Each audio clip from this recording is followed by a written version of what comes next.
Oke, assalamualaikum warahmatullahi wabarakatuh. Nama gue Dani, gue dari Seribu Roti. Eh, Kali ini gue akan bahas soal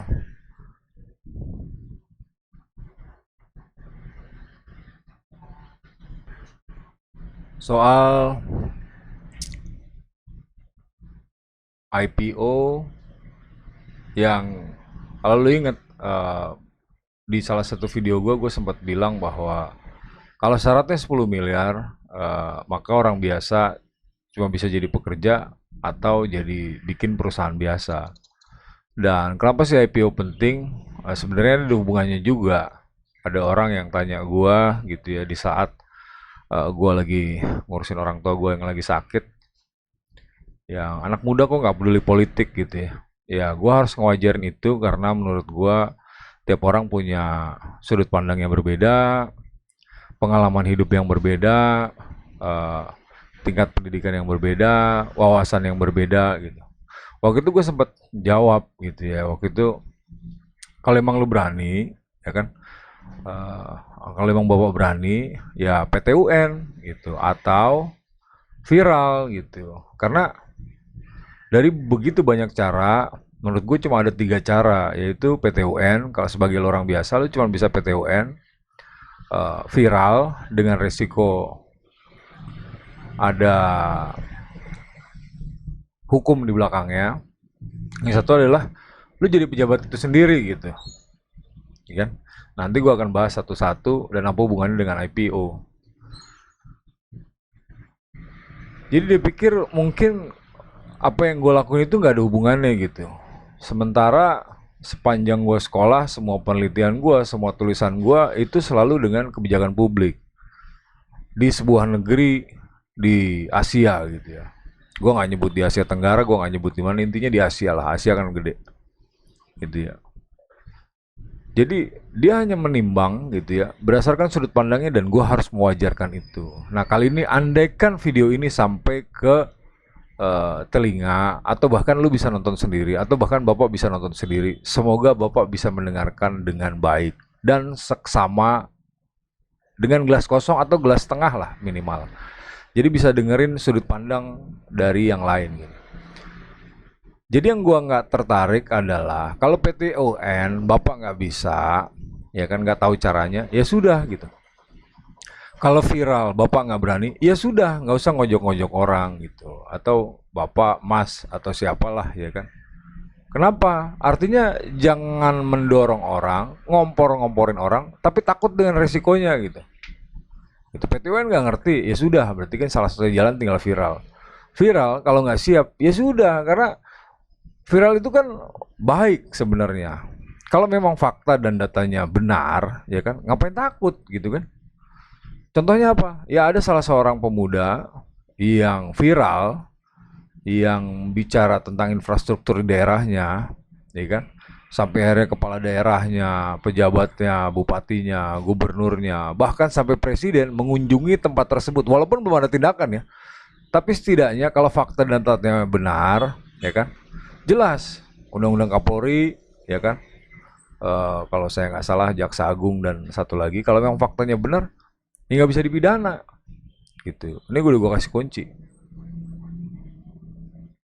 Bahkan kalau benar, Anda jadi bagian, eh, jadi menarik gitu.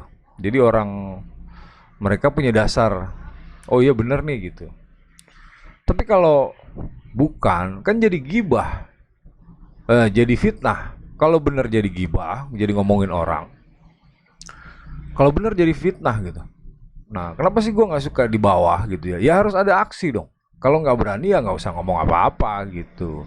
Dan jangan mendorong orang yang dampak hukumnya Anda juga nggak berani karena udah bukan sekali dua kali. Berapa banyak orang yang lempar batu sembunyi tangan gitu ya. Ini sepanjang. Oke, gue mungkin masih muda, tapi gue udah ngerasain itu ya kan. Ngonjok-ngonjok orang begitu apa namanya sudah terbakar, orangnya hilang, ya kan?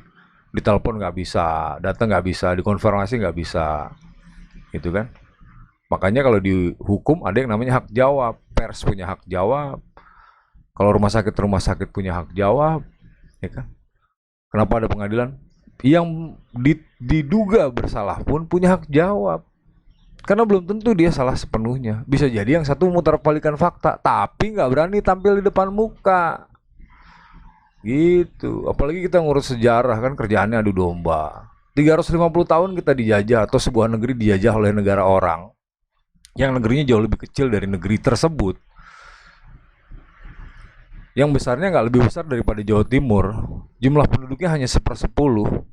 Tapi bisa menduduki sebuah negara besar di Asia selama 350 tahun. Salah satu kuncinya adalah dia ada pendidikan. Orang pertama yang dia kesini ke Indonesia itu sudah kuliah hukum. Artinya pendidikan itu penting dan itu bukti nyata 3,5 abad kita dibuat begitu gitu. Atau di sebuah negara itu dibuat begitu. Nah yang kayak gini kan juga sama. Kalau cuman kasak kusuk di bawah, saya kurang tertarik. Kenapa? Saya jadi ingat sebuah video, ya kan, seorang konglomerat. Waktu itu dia ditanya sama, saya lupa lah, kalau nggak seorang supervisor atau manajer. Pak, saya ada di bawah, saya pengen jadi change agent. Buat yang sekolahnya manajemen pasti pernah dengar gini, namanya change agent. Gitu. Dia jawabannya persuasif dan realistis. Dia bilang, saya bukan pesimis, tapi saya nggak yakin kamu bisa melakukan perubahan. Bukan berarti hal itu nggak penting. Lalu diceritain kelas balik. Oke, saya ceritain gini. Waktu saya masih muda, setiap hari saya berangkat, itu yang ada di pikiran saya setiap hari cuman suatu saat saya pengen jadi CEO atau presiden direktur, gitu, atau direktur utama, gitu ya. Lalu dia cerita, kenapa sih saya pengen jadi direktur? Karena kalau saya jadi CEO, saya jadi presiden direktur atau direktur utama, saya baru bisa merubah sesuatu. Kalau enggak, saya nggak bisa ngelakuin apa-apa. Gitu. Jadi bullshit atau percuma lu mencoba menjadi sebuah agen perubahan di level bawah karena lu nggak bisa ngelakuin apa-apa. Lu nggak bisa ngerubah SOP, lu nggak bisa ngerubah sebuah kebijakan. Gini deh, lu pinternya setengah budek, tapi lu bukan pengambil keputusan. Apa boleh gitu? Gue bicara misalnya di IT lah, lu skillnya jagonya setengah mati, ya kan?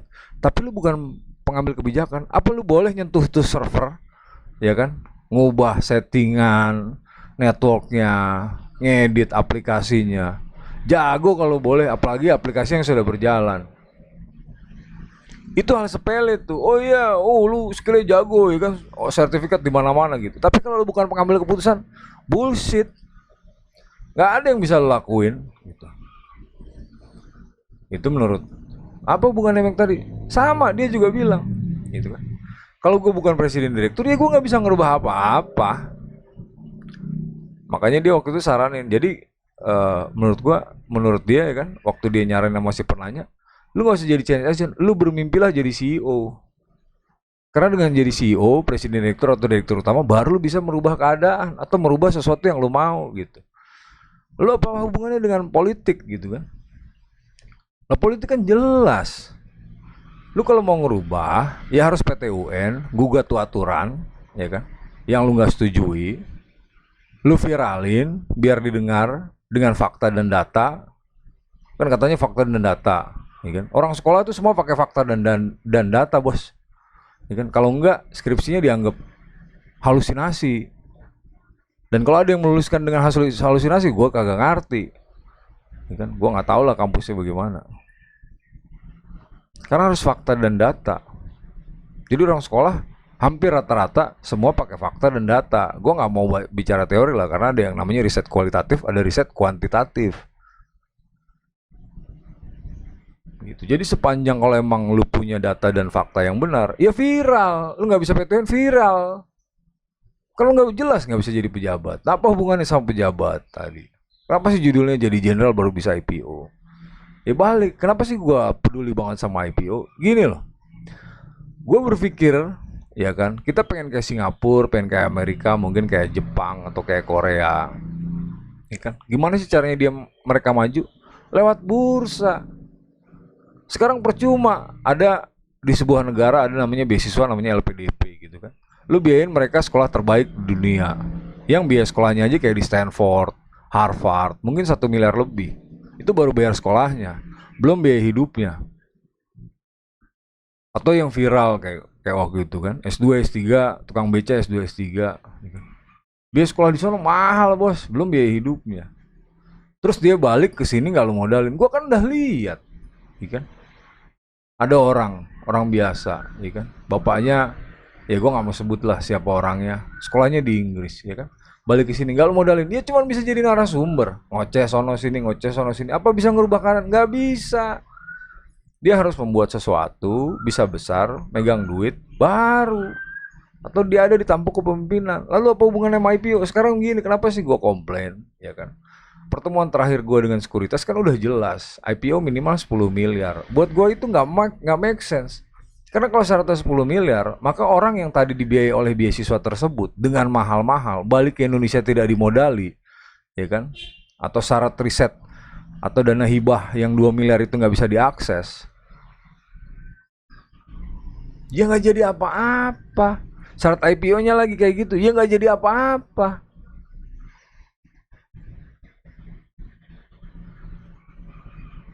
Jadi cuma bisa jadi ada dua pilihan, jadi pekerja biasa atau jadi pengusaha biasa.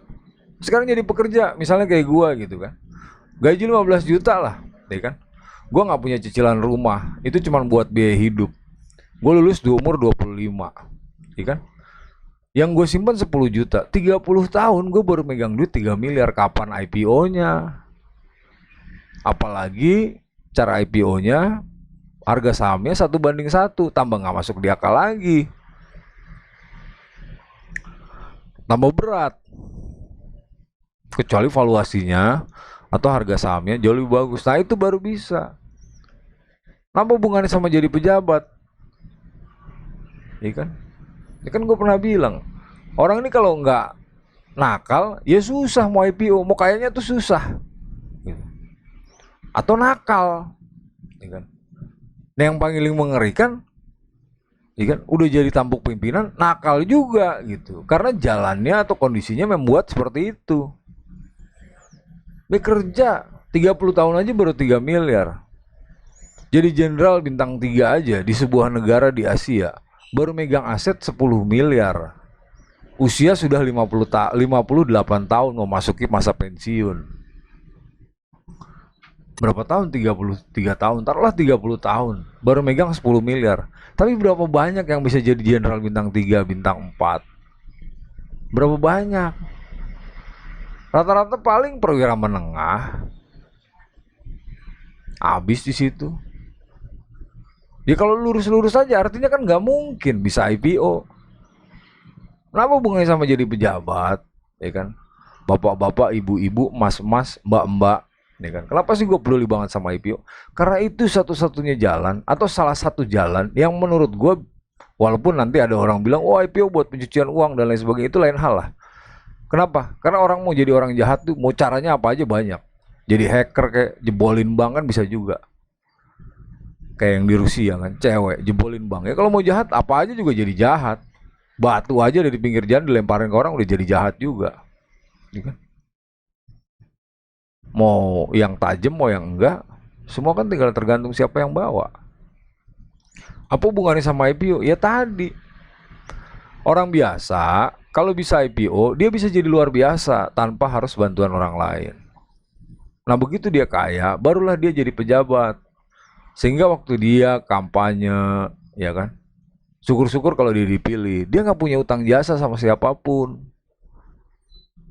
Sekarang kerja tadi 30 tahun baru 3 miliar. Usaha, ya kan, nggak bisa IPO. 25 tahun usaha lo juga belum, nggak gede-gede amat. Apa lu rela misalnya semua asetnya lu jual terus lu buat kampanye yang resikonya belum tentu jadi? 30 tahun banting tulang, ya kan, di dapur masak ini itu belum sambil kerja gini. Terus apa rela semuanya lo relain buat kampanye yang lo tiba-tiba nggak berhasil gitu? Kalau berhasil sih bagus, ya kan. Kalau nggak berhasil, berapa banyak orang yang masuk ke rumah sakit jiwa? Banyak bos, ya kan? Jadi jangan dorong-dorong orang tapi lo sendiri nggak berani ngelakuin apa-apa gitu. Ngorbanin punya sendiri nggak berani, viral atas nama sendiri nggak berani, Ya kan PT UN nggak ngerti, ya repot. Ngomong di bawah nggak ada gunanya kayak tadi. Ini kan middle management ke bawah mana bisa ngelakuin apa-apa. Itu konglomerat yang ngomong. Makanya mimpi dia saat itu adalah jadi CEO. Apa hubungannya dengan merubah keadaan dan jadi politik? Ya tadi kalau bukan jadi legislatif, bukan jadi DPD, DPRD atau DPR, atau jadi presiden atau jadi menteri, apa yang bisa dirubah? Gak ada yang bisa dirubah. Cuma omongan pepesan kosong, akhirnya sama tetangga sama kawan jadi selek, ya kan? Gak ada gunanya. Kalau mau ya aksi sekalian, kalau nggak berani diam. Ya minimal ngobrol lah dengan diri sendiri di depan kaca. Nggak usah ngompor-ngomporin orang. Yang lu sendiri nggak berani risikonya dan nggak berani bertaruh juga. Gitu bos. Apa hubungannya tadi? Lah kalau IPO, ya kan? Orangnya udah tajir, ya kan? Contoh lah, jadi jenderal bintang 3 usia 58 tahun. Ya kan mau pensiun, baru punya aset 10 miliar. Syarat IPO aja sekuritas mintanya di atas 10 miliar mau IPO. Padahal OJK udah bagus sekarang nih. OJK yang baru itu 0 sampai 50 miliar. Artinya tinggal gimana caranya dipermudah, biayanya diperkecil sehingga yang muda-muda ini bisa IPO, menggalang dana dari bursa. Kenapa sih bursa? Kan ada peraturan baru yang bisa crowdfunding, bos. Lu jangan pikir sederhana. Bank itu kan crowdfunding kayak bank, ngumpulin kanan dan kiri, usahanya dikumpulin, pemodalnya dikumpulin. Kalau IPO pemodalnya udah terkumpul, tinggal usahanya aja diverifikasi. Sekarang BPR ada berapa banyak? Ngomongin lagi crowdfunding sampai 10M. Kan ngumpulin yang kiri, ya kan? Kalau di bank ada namanya akun representatif. Ngumpulin dana nasabah ada AO-nya. Nah kalau sendiri biayanya mau berapa besar gitu. Kenapa sih gue pilih IPO? Poolnya sebelah kiri udah siap gitu. Orang yang sudah siap, udah masuk di bursa, tinggal beli. Kalau crowdfunding belum bikin aplikasinya, nanti ada resource-nya, ngumpulin kanan dan kiri. Belum lagi usahanya. Siapa yang mau verifikasi? Apalagi duit sampai 10M. Apakah ada auditor? Gimana kalau fraud? Nah, kalau IPO kan jelas, sejelek-jeleknya IPO dia sudah melewati 6 perusahaan besar atau 6 perusahaan kecil yang standarnya berlaku di bursa efek salah satu negara di Asia. Gitu bos. Nah, sekarang kalau nggak bisa IPO mau gimana? Usaha, ya ukur aja usaha lu sendiri lah, ya kan? Dengan modal terbatas, seberapa bisa besar sih? 25 tahun paling segitu-segitu aja. Kalau nggak di franchisein, nggak pakai cara lain, ya kan? Nah begitu udah kumpul 30 tahun, apa lu mau beresiko untuk semuanya digamblingin buat biaya kampanye? Kan enggak. Jadi jenderal aja, ya kan, sampai umur 58, ya kan, bintang 3, ya kan, di sebuah negara, ya kan, baru bisa ngumpulin aset 10 miliar. Itu LHKPN, laporan harta, ya kan, dan kekayaan pejabat negara. Itu bintang 3 tuh, ya kan. Sementara untuk jadi pejabat, ya kan, untuk jadi gubernur, ya kan, sampai minjem duit, ya kan, kalau pernah dengar isunya di sebuah negara jadi gubernur, minjem duit sama pengusaha 60 miliar kurang lebih. Yang salah satu bunyi klausulnya yang kemarin sempat viral adalah kalau dia jadi gubernur ya nggak usah dibayar. Tapi kan di situ ada poinnya. Ya kan? Artinya biaya untuk jadi seorang gubernur, ya kan, di sebuah negara di Asia butuh biaya yang gede, biaya politiknya. Artinya kalau nggak minjem ya nakal, ya kan? Karena kalau bukan dengan cara IPO berarti siapa yang jadi pemimpin di negara ini pasti kalau nggak dalam tanda kutip ada kotorannya atau kotor, ya kan, duitnya nggak tahu dari mana, atau memang dari dulunya udah kaya. Nah kalau dari dulunya udah kaya ya kita negaranya yang ngatur orang-orang itu aja lah yang punya duit dari dulu. Anak raja kek, anak pejabat zaman dulu kek, ya kan. Ya nggak bisa ditres pakai pembuktian terbalik karena undang-undang itu pun sampai sekarang di sebuah negara di Asia belum disahkan juga. Apalagi penyitaan paksa sampai sekarang kan juga masih lika-likunya masih begitu. Nah, siapa yang bisa ngerubah itu? Ya Anda, apalagi yang mengusulkan, yang bilang, wah anak muda harus peduli politik, lalu aja. Kalau berani, jangan tempe. Jalannya mau lewat mana? Kalau gue jalan udah jelas. Kenapa IPO? Ya dia bisa tajir. Begitu tajir dia mau kampanye pakai duit sendiri dari jual saham perusahaannya. Sehingga begitu dia nanti terpilih, contoh kayak salah satu menteri pariwisata di sebuah negara di Asia lah. Dia dalam waktu 2 tahun aja perusahaan ini terakhir, kalau gua nggak salah untungnya 300 miliar. Hanya bawa perusahaan, ya kan, melantai di sebuah bursa di negara Asia. Dia jual nggak nyampe 2 tahun, ya kan. Untungnya kurang lebih 300 miliar. Ngumpulin dari gaji nggak mungkin. Usaha biasa nggak mungkin, usaha lo aja 30 tahun masih begitu-begitu aja. Kalau diukur asetnya nggak mungkin lebih dari 5M. Kalau lebih dari 5M, woi lu berarti lu udah setara sama Jenderal Bintang 3. Apalagi 10M, udah setara sama Jenderal Bintang 3. Artinya apa? Siapa yang jadi pejabat publik? Pertanyaannya duit dia kampanye datangnya dari mana? Kalau dia nggak bisa IPO, sekolah mahal-mahal, masuk ke MIT, masuk ke Stanford, ya kan?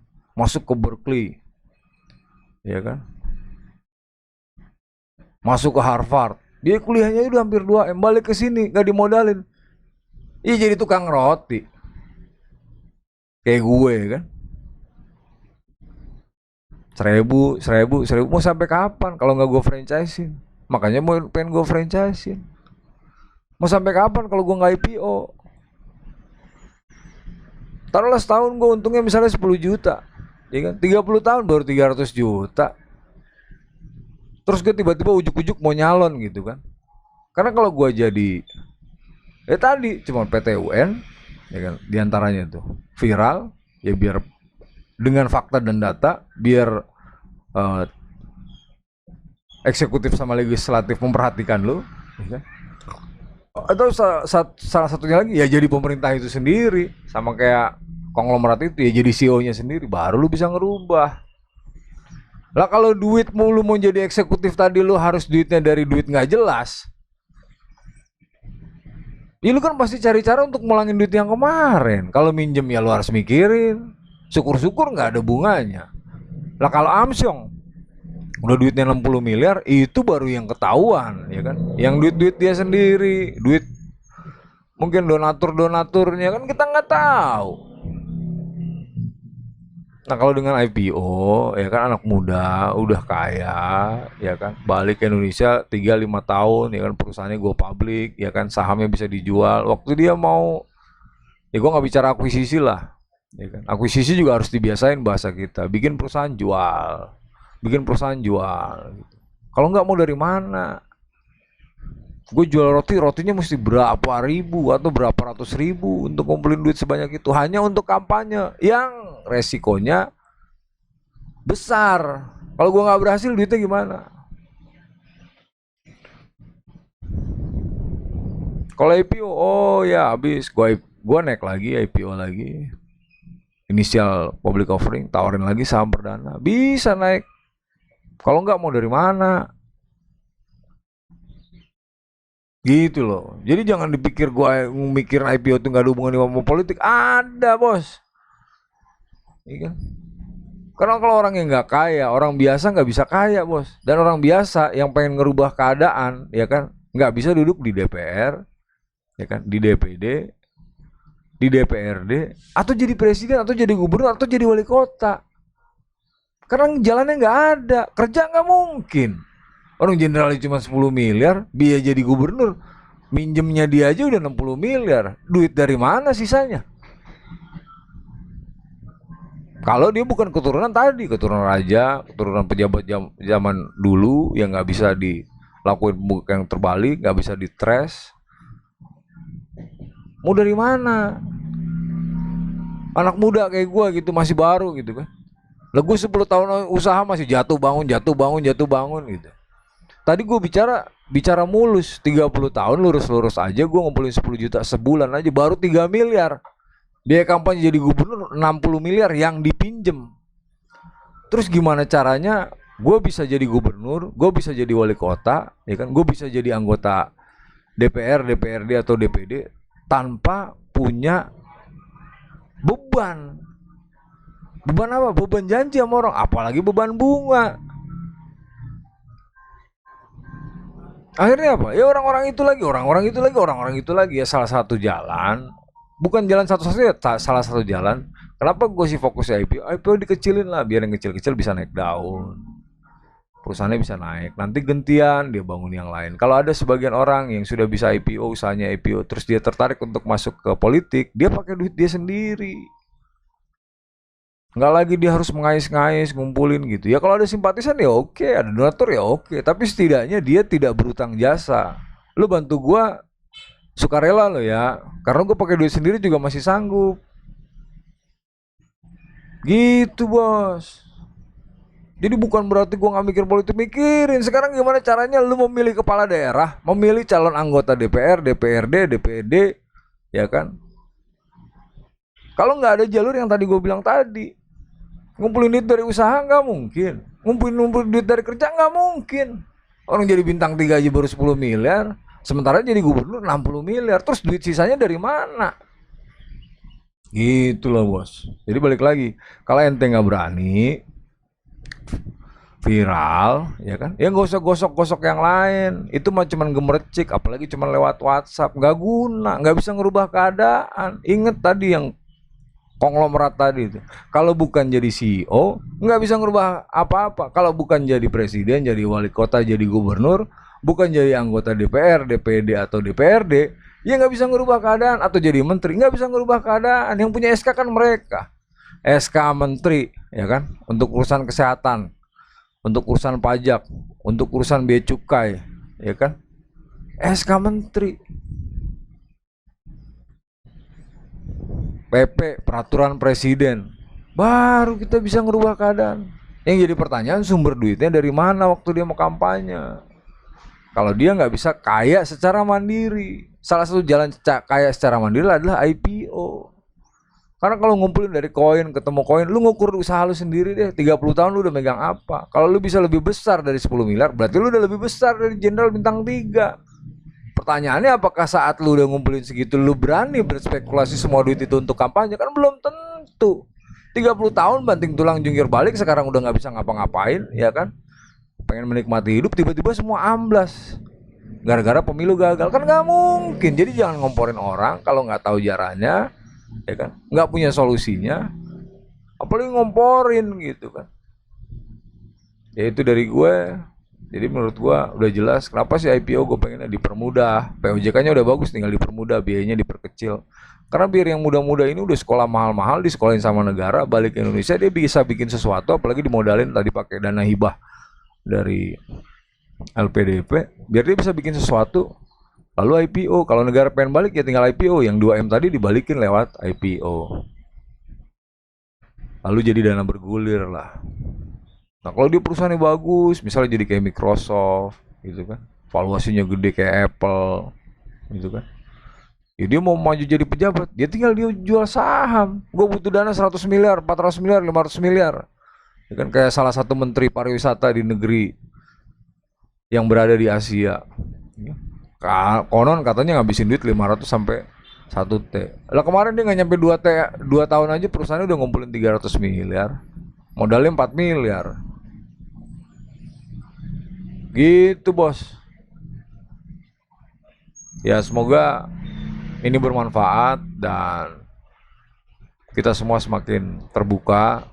Jangan hanya melihat dari satu sudut pandang, ya kan? Apalagi ngerasa dirinya benar, nggak kasih solusi dan nggak berani tampil di depan, ya kan? Dia mending diam gitu. Ya kalau mau kasak-kusuk ya kasak-kusuk dengan diri sendiri lah. Lihat ke kaca, ngobrol dengan diri sendiri. Gue berani nggak? Mungkin nggak cara ini? Kalau nggak mungkin, mau bagaimana? Apakah dengan turun ke jalan? Mau berapa orang yang harus turun ke jalan? Setelah turun ke jalan, apa yang bisa dilakuin? Karena hanya salah satu dari antara mereka. Dan apakah kita mau balik ke 98, ke 65? Biayanya kan gede.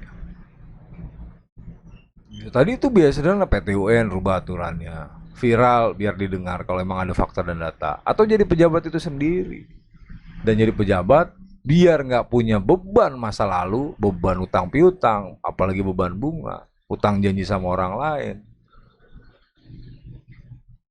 sama golongan tertentu atau orang tertentu yang harus mulangin saat lu jadi pejabat. Ya IPO. Yang tadi salah satu menteri pariwisata di sebuah negara di Asia ngabisin duit segitu, ya, tapi kemarin baru nggak nyampe 2 tahun dia bisa dapat duit 300 miliar perusahaannya. 3 kali aja dia begitu. Udah balik modalnya kemarin buat kampanye. Gitu bos.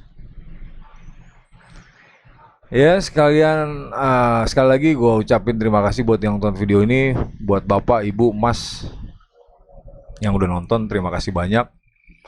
Dan kalau ini belum sampai, lu share sampai ketemu orangnya langsung. Semoga video ini bermanfaat dan bisa membuka sudut pandangnya beliau. Jadi jangan dipikir bahwa apa yang orang lain lakukan itu nggak berguna gitu. Apalagi nggak dianggap nggak peduli politik. Orang lain sudah mewajari dia, ya dia belajarlah mewajarkan dirinya sendiri. Gitu. Apalagi tanpa solusi, nggak berani tampil di depan, nggak tahu caranya, apa cuma ngompor-ngomporin orang. Ntar giliran orang kejebur, ya kan, masuk masalah hukum, ngilang, ribut, ngilang, ya kan, gesekan, ngilang, apa? Jadi kalau emang bicara, wah punya fakta dan data, ya silahkan. Caranya tadi, gitu, menurut gua.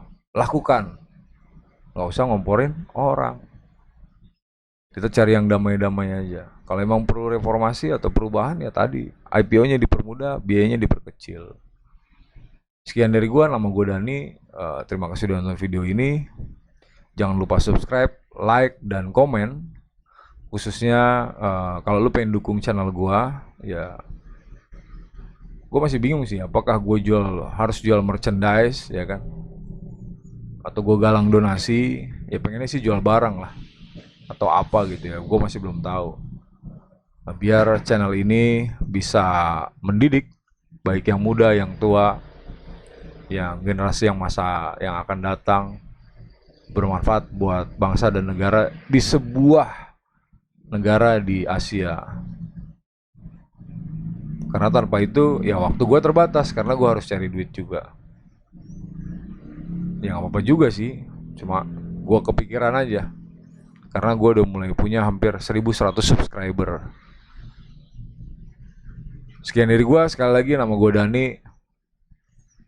Di sini jangan ngomongin gelar ya. Kalau ada komentar lo bisa tulis di bawah cara apa yang paling tepat untuk menghasilkan cuan ya kan, dari konten-konten gua ya kan. Sampai jumpa lagi di video gue selanjutnya. Sorry banget video gua lagi jarang-jarang karena gue lagi ngurusin orang tua gue yang kedua-duanya sakit, dan gue diajak mikirin politik seakan-akan gue nggak mikirin politik ya kan. Padahal sekolah gue aja public polisi ya kan. Sampai jumpa di video gue selanjutnya. Ya mudah-mudahan orang tua gue segera membaik dan gue bisa cari duit lewat digital. Assalamualaikum warahmatullahi wabarakatuh. Semoga lu semua sehat selalu dan semoga negara ini kedepannya makin baik dan diolah oleh orang-orang terbaik dari putra dan putri di negara ini. Assalamualaikum warahmatullahi wabarakatuh.